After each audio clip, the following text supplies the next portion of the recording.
course, wanted to join us here tonight, but he wasn't able to make it.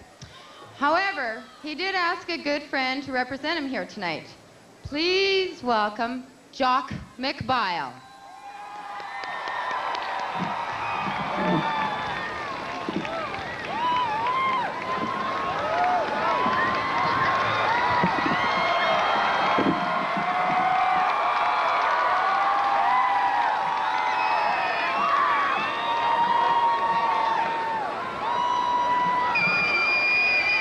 You think you had it rough?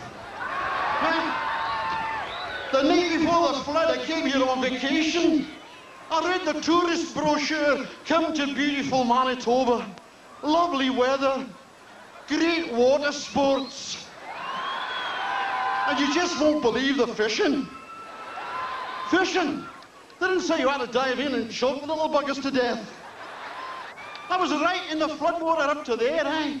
And I pulled out this fish right from in there.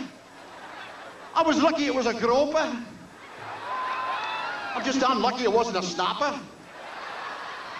Then again, we could have a new tourist trade attraction here, couldn't we? Anyways, I arrived the night before the flood, and I stayed with my Aunt Maggie in St. Agathe. I got out to her, went to the Legion for a few pints with the boys, and later, at 4 o'clock in the morning, Aunt Maggie says, "Jock, your bedroom is flooding." And I said, "Don't worry, Maggie. That often happens after a night out with the boys." And she says, no, she says, "The Red River banks are giving away." I said, "That's ridiculous. Canadian banks don't give anything away."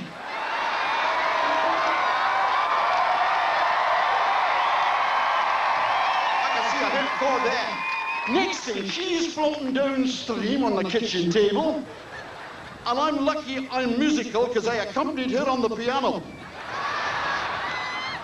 You were expecting new jokes after what I've been through? Next thing, I'm on the dikes, pulling sandbags, right? This guy comes along, catches me by the lapels, and throws me out the way. Mr. Chrétien had come to fill his sandbag. He looks around at the thousands and thousands of people working. He says, "I told you I would give you jobs, jobs, jobs." Anyway, he fills his sandbag and he's shoveling sand, which is a pleasant change from what he's usually shoveling at us, eh? Right.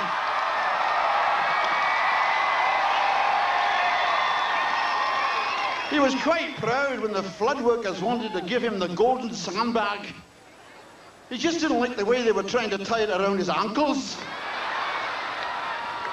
Now, you may be teed off by him calling an election right in the middle of a flood. But look at the good side. He has to say how much compensation he's going to give you before the election. Aye. That's a pork barrel the size of an Airbus. So when Lloyd Axworthy comes out here with his pockets stuffed, you'll be able to say to him, "Is that the cash, Lloyd, or you're just glad to see us?" Winnipeg Mayor Susan Thompson, she was there, in the front line. She's a real hero. At one point, the sandbags started giving away, coming apart. Chrétien threw her right into the gap. It's at times like this that you learn the difference between flood control and birth control. With flood control, you don't have to wait 28 days to find out if it's working. There's 6 million sandbags around the Red River. Enough to completely encase the provincial legislature and bury it. Now, if you announce that's what you're going to do with them, you get volunteers from all over.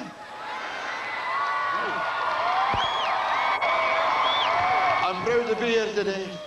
The biggest party that I've seen since Brian Mulrooney resigned. Because this spot on the Forks is where my great-great-grandfather, Hamish McBile, introduced the bagpipes to the Cree Nation. Afterwards, they gave him a name, a real long name. And for years, he was so proud of that name, until he discovered the translation. Man in skirt with bag that sounds like beaver with testicles caught in trap.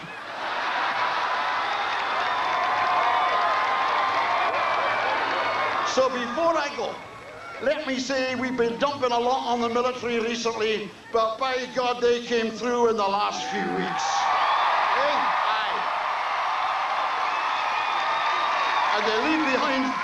times, good memories, grateful people, and maybe a few wee things that won't turn up till next January. And a particular word for the Vandus. Merci, nos amis, pour votre assistance. Il est dans la grande tradition de votre régiment. Salute. You see, Jock speaks French with just as bad an accent as I speak English. Now, they told me the next performer doesn't need an introduction, and then they told me to introduce him anyway. This